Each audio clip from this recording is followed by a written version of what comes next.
Have you ever encountered the CF error code on your Samsung air conditioning unit? Don't worry, it's not as daunting as it seems. Let's delve into the cause and solution.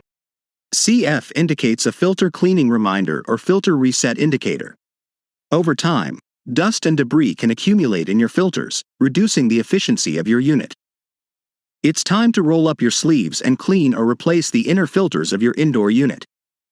Now, even if your filters are spotless, this reminder may still pop up after about 500 hours of operation.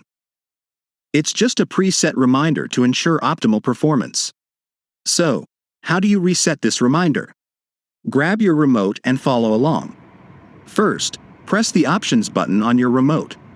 Next, navigate to Filter Reset. Finally, hit the Set button to confirm. And just like that, you've reset the reminder and your unit is ready to keep you cool and comfortable. Thanks for watching. Make sure to subscribe to our channel for more tutorials and tips. Catch you in the next video.